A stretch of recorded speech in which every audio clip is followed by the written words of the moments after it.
na baadhi ya watu. Nashangaa tu influencer from nowhere, mtu anaanza kumtukana mwenzake bila sababu.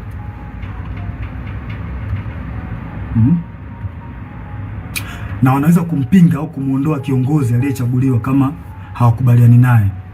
Mfano wananchi labda wamemchagua kiongozi fulani ambao wao wamempenda, wameona kabisa huyu kiongozi ataenda kutusaidia kutukomboa katika nchi yetu au katika jamii yetu. Sasa kama huyo kiongozi ataenda tofauti na matakwa ya hao deep state, watafanya kila hila aidha kumuondoa kwenye madaraka yake au kumdhuru afya yake, ikiwezekana kabisa kumuua.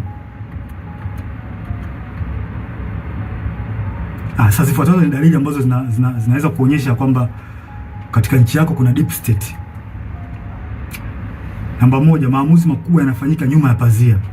Sera muhimu zinapangwa na watu wachache wasiochaguliwa na umma, ambazo hazina maslahi kwa umma na mara nyingi zinakuwa zinawakandamiza wananchi. Namba mbili, idara za usalama zinakuwa na nguvu zaidi ya kawaida.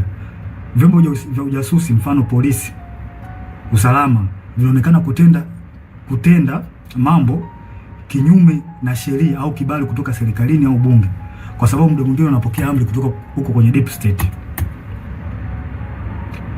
Namba tatu, ukosefu wa uwajibikaji. Unaweza kukuta kuna hali ya rushwa au kuna rushwa ambayo imefanyika katika taasisi fulani, na unashangaa tu from nowhere watu hawachukuliwi hatua, wanaekeana kinga. Na inaonekana kabisa watu wamefanya hizo hujuma za rushwa. Hakuna uwajibikaji, unaachwa. Namba 4, kampeni za habari na propaganda. Hutumia media, mfano magazeti, TV, radio na mitandao kwa ajili ya kutengeneza propaganda pindi unapoona taarifa zao au siri zao zinajulikana. Hutengeneza namna ya kuweza kuficha huo ukweli.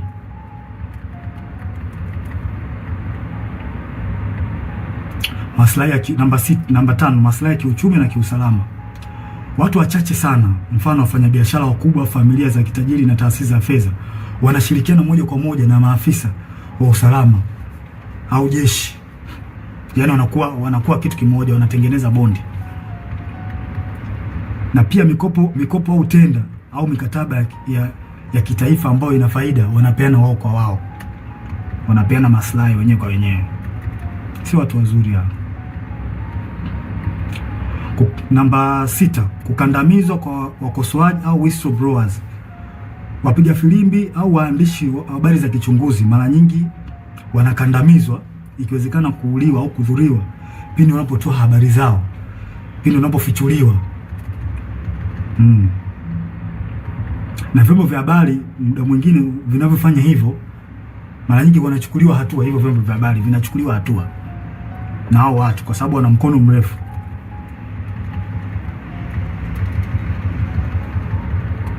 Si watu wazuri hao.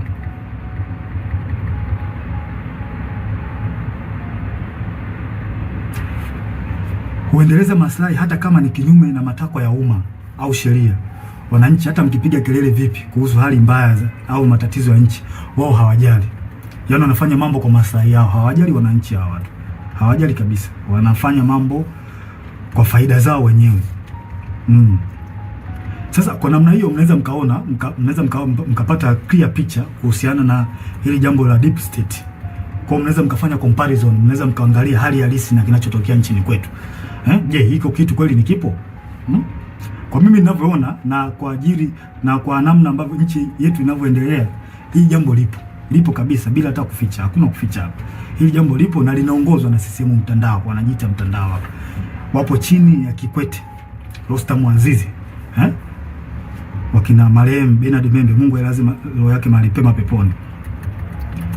Hawa watu ndio wanasababisha Tanzania isiendelee, wanarudisha nyuma nchi yetu.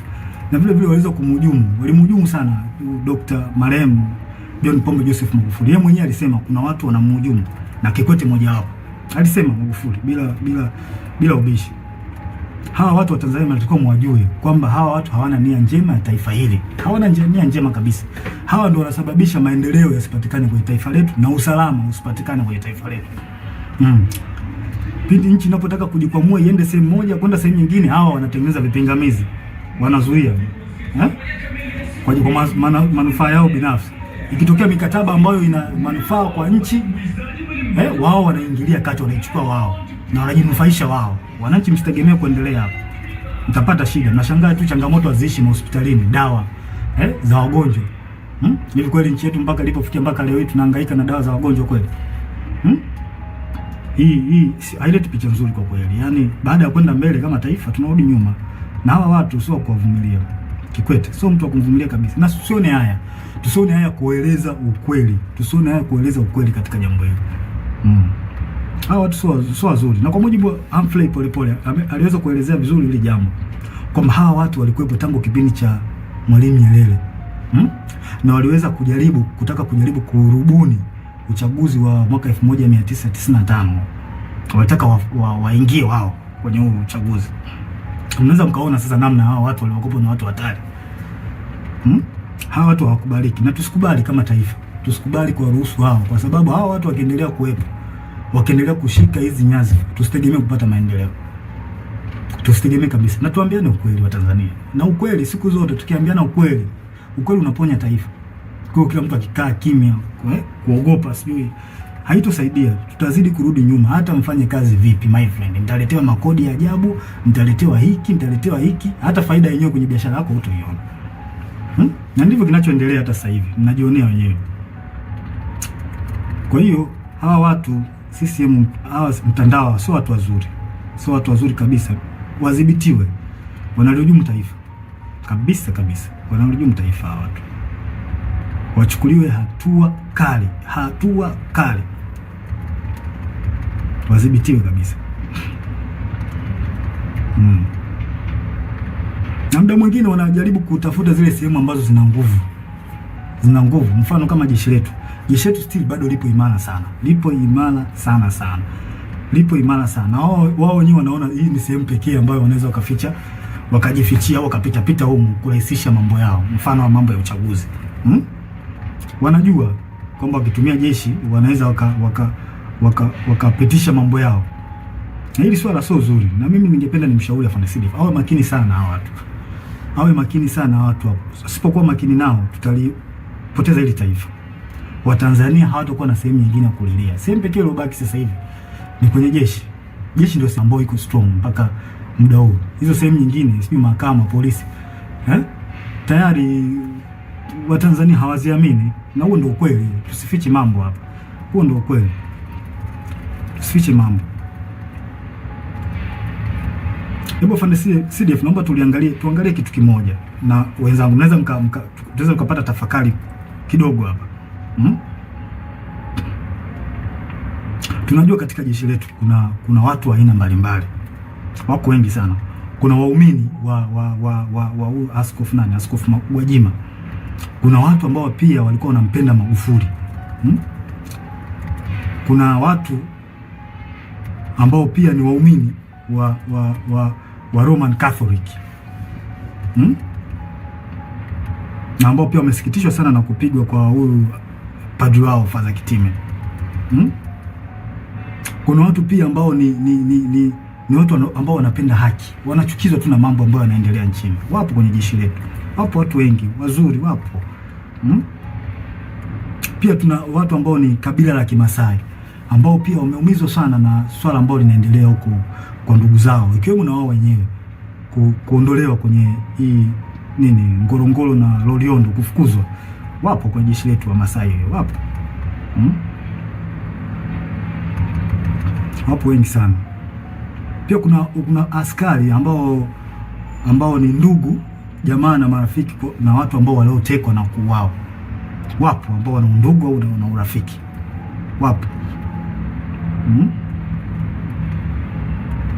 Wapo wengi. Sasa hebu tutafakari kitu kimoja.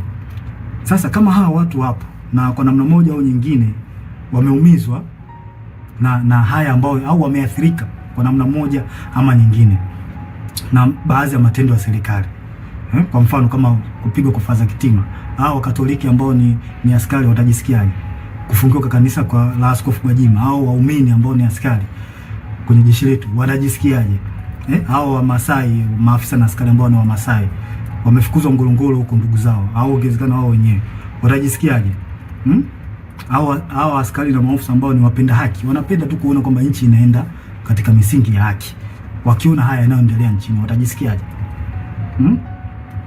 Sasa vipi sasa ikionekana kwamba hao wanasiasa wanajaribu kulazimisha jeshi litumike kuwanufaisha wao, hasa chama tawala? Hawa watu hawa watajisikiaje? Watahisi vipi wakati chama tawala hicho ambacho kimeshika dola ndicho kilichowaumiza, kilicholeta machungu, kufungiwa kanisa, kufukuzwa kwa Wamasai Ngorongoro, Wakatoliki kwa Paza Kitima kupigwa? Unadhania watajisikiaje watu? Sijui mnanielewa. Kwa hiyo tujiepushe sana Afande CDF, na kuomba mkuu wangu, tujiepushe sana kukubali au kukubaliana na hawa wanasiasa kujaribu kuweka mambo yao ya kisiasa, kututumia sisi kupitisha mambo yao ya kisiasa, kutengeneza fia kwa Watanzania. Tusiruhusu watu wafanye hivyo. Tutaligawa jeshi. Hawa wanajeshi hao waliofanyiwa haya yote nilioeleza, wana maumivu, unajua wana maumivu makubwa kiasi gani? Wanajisikiaje kwa ambayo yanafanyika au waliotendewa ndugu zao, maaskofu zao, wanajisikiaje? Unajua wanawaza nini kwenye akili zao? Je, vipi sasa wakihisi kwamba hao wanasiasa wanataka kulitumia jeshi lao, watajisikiaje? Si wataona kwamba jeshi nao limewatenga, liko upande wa watu ambao sio watu wazuri? Hii ni hatari sana kwa taifa. Tusikubaliane hata mara moja, na mimi binafsi sikubaliani nalo. Sikubali jeshi kuhusishwa na mambo ya siasa, kwa sababu ni hatari kwa taifa. Tuambiane ukweli, yani ukweli utatusaidia sana. Na haya mambo hata alishasema baba wa taifa Mzee Warioba, alishakataza sana, tusirihusishe jeshi kwenye mambo ya siasa. Tutaharibu nchi, tutaleta mgawanyo mkubwa sana. Kuna maaskari na maofisa ambao wanapendezwa sana na the way huyu mwenyekiti wa Chadema Tundu Lissu anavyofanya hizo siasa zake, wanapendezwa nao. Huwezi kumlazimisha mtu, hiyo kitu kipo moyoni mwake.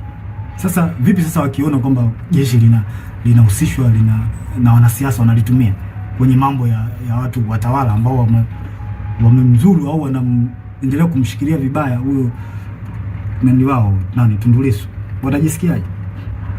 Tunatengeneza bomu ambalo linaweza kuja kutulipukia baadaye tukashindwa kulidhibiti.